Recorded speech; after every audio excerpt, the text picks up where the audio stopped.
अस्सलाम वालेकुम। आप देख रहे हैं कोडिंग विद अली।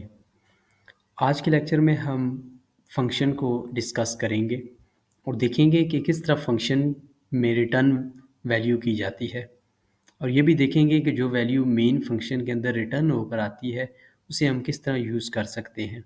यानी जितना भी रिटर्न करने वाला टॉपिक है फंक्शन के अंदर वो आज हम डिस्कस करेंगे। बहुत ही सिंपल कंसेप्ट है, अगर आप ध्यान से सुनेंगे तो यकीनन आपको समझ आ जाएगा। तो मैंने लास्ट लेक्चर में ये वाइड फंक्शन के साथ एक फंक्शन बनाया था जिसमें मैंने सिंपल एक प्रिंट लगाया था और देन एक लूप लगाया था और फिर इस फंक्शन को ऊपर मेन फंक्शन के अंदर कॉल किया था। तो हमारे पास जो आउटपुट आई थी वो ये थी कि सबसे पहले ये वाला प्रिंट चला था, देन ये वाला प्रिंट, देन ये काउंटिंग चली थी 0 से लेकर 100 तक। ये देखें। तो अगर आपने हमारा लास्ट लेक्चर नहीं देखा तो लिंक डिस्क्रिप्शन में गिवन होगा, आप देख सकते हैं। आज के लेक्चर में हम वैल्यू को रिटर्न करना सीखेंगे और देखेंगे कि मेन फंक्शन के अंदर जो वैल्यू रिटर्न होकर आती है उसे किस तरह यूज़ कर सकते हैं। तो बहुत ही सिंपल है, मैं ज़्यादा दूर नहीं जाएंगे हम। मैंने पहले किया हुआ, तो मैंने ये फंक्शन बनाया हुआ है। इस फंक्शन को मैं कमेंट आउट कर देता हूँ। इस फंक्शन के पीछे एक टाइप भी डिफाइन कर लेता हूँ, इंट रख लेता हूँ, स्ट्रिंग रख लेता हूँ, क्योंकि उसकी वजह ये है कि मैंने यहाँ पर जो वैल्यू रिटर्न कर रहा हूँ वो भी स्ट्रिंग है। यहाँ पर मैंने एक प्रिंट लगाया हुआ है, लिखा हुआ है हेलो डेवलपर्स। देन यहाँ पर मैंने एक वैल्यू स्ट्रिंग की रिटर्न की हुई है जिसमें मैंने लिखा हुआ है this is value which we return from test one function.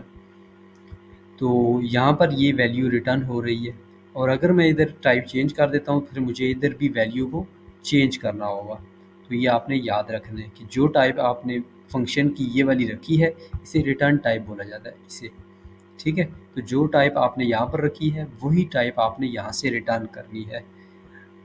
अब आपने मैप रखा है तो आपको मैप ही रिटर्न करना है, आपने लिस्ट रखी है तो आपको लिस्ट ही रिटर्न करनी है।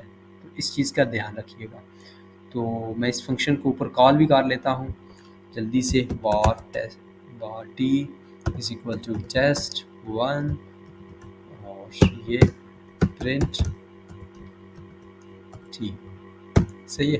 तो अब क्या होगा कि टेस्ट वन के अंदर से ये जो वैल्यू है ये रिटर्न होगी और इस t के अंदर स्टोर हो जाएगी। ठीक है, तो पहले क्या हम कर रहे थे, सिंपल इस फंक्शन को कॉल कर रहे थे और अब हमने क्या किया, ये फंक्शन एक और फंक्शन बना लिया हमने जिसका नाम हमने क्या रखा, टेस्ट वन फंक्शन।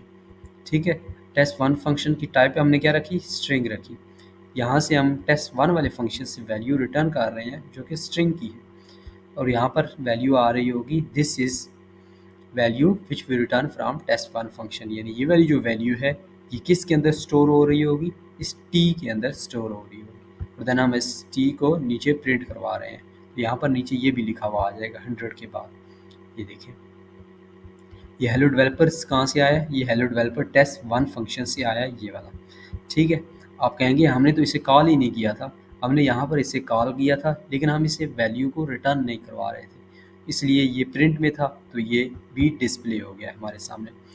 तो ये सिंपल स्ट्रिंग को रिटर्न करना हो गया। अगर आपको इंट रिटर्न करना है तो सिंपली यहाँ पर इंट लिखें, यानी रिटर्न टाइप आपने क्या कर देनी है, इंट कर देनी है, लेकिन वैल्यू भी फिर आपने इंट की ही रिटर्न करनी है। ये देखिए नीचे एरर भी दे रहा है और कह रहा है कि value of type string can not be return from the function test one because its return type is int. वो कह रहा है कि इसकी जो रिटर्न टाइप है वो इंट है, अब यहाँ से स्ट्रिंग वाली वैल्यू रिटर्न नहीं कर सकते। तो यहाँ पर मुझे इंट ही लिखना है। ठीक है, इंट कौन सा होता था, जो कि सिंपल नंबर डेसिमल नंबर होते थे, हम उसे इंट भी बोलते हैं। तो अभी फिर इसकी जगह क्या आ जाएगा, इसकी जगह 22 लिखा हुआ आ जाएगा। ये देखिए वही चीज़ है, बस सिंपल मैंने टाइप रिटर्न टाइप चेंज कर दी और वैल्यू चेंज कर दी, उसके अकॉर्डिंग वैल्यू कर दी तो उसने उसी के अकॉर्डिंग वैल्यू को रिटर्न भी करवा दिया। तो ये तो सिंपल सा हमारा स्ट्रिंग और इंट हो गया। हमने डायनामिक और वार में भी देखा था, डायनामिक और वार में हमने ये देखा था डेटा टाइप्स के कि जो कंपाइलर होता है वो वैल्यू को देखता है और उसके अकॉर्डिंग ही टाइप को असाइन कर देता है। क्या हम इधर नहीं कर सकते, आप कर सकते हैं इधर भी। आप सिंपली इस टाइप को यहाँ से हटा दें और जो भी आप वैल्यू रिटर्न करेंगे कंपाइलर इस टेस्ट वन फंक्शन की जो रिटर्न टाइप होगी वो ऑटोमेटिकली खुद से समझ जाएगा। यानी अभी क्या होगा, अभी मैंने इधर अगर 22 रिटर्न किया है तो कंपाइलर ने इसे इंट ही बना दिया होगा, हालांकि मैंने इधर रिटर्न टाइप इंट नहीं लिखा हुआ। इधर मैं अगर स्ट्रिंग लिखता हूँ तो ये मुझे स्ट्रिंग ही रिटर्न करवा देगा। ठीक है, इधर मैं लिख लेता हूँ डेवलपर ऑफ फ्लटर। ठीक है, तो ये इधर इसने स्ट्रिंग कर दिया। तो ये जो होती है टाइप, ये से बोलते हैं डायनामिक टाइप। ये डायनामिक वो वाली टाइप होती है जो कि जो वैल्यू कम, जिसमें कंपाइलर जो है वो वैल्यू को देखता है और उसके अकॉर्डिंग ही टाइप असाइन कर देता है उस फंक्शन को। अब यहाँ पर इस फंक्शन को कौन सी टाइप असाइन हो गई है, स्ट्रिंग टाइप असाइन हो गई है। अगर मुझे यहाँ से डबल वाली वैल्यू रिटर्न करनी है तो सिंपली मुझे बस इतना सा लिख देना है, जैसे पाई की वैल्यू होती है 3.14, मुझे डबल वाली वैल्यू रिटर्न कर दी है।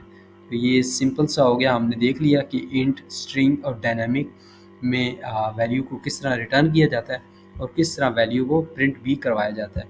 ये याद रखिएगा कि जो भी वैल्यू रिटर्न होकर आएगी फंक्शन के अंदर से, वो इस वेरिएबल के अंदर स्टोर होगी और देन हम उसे यूज़ कर रहे हैं। ठीक है, तो आप इसे डायरेक्ट भी वैसे प्रिंट करवा सकते हैं। अगर आप टी के अंदर स्टोर नहीं करवाना चाह रहे तो आप डायरेक्ट भी इस तरह भी करवा सकते हैं, उससे भी कोई प्रॉब्लम नहीं आनी।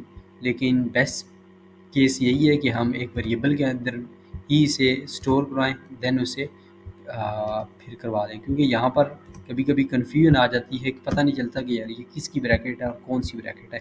तो अभी इसका और इसका आंसर सेम ही आएगा, लेकिन यहाँ पर मैंने क्या किया, एक वेरिएबल के अंदर स्टोर कर दिया, यहाँ पर मैंने डायरेक्टली कर दिया।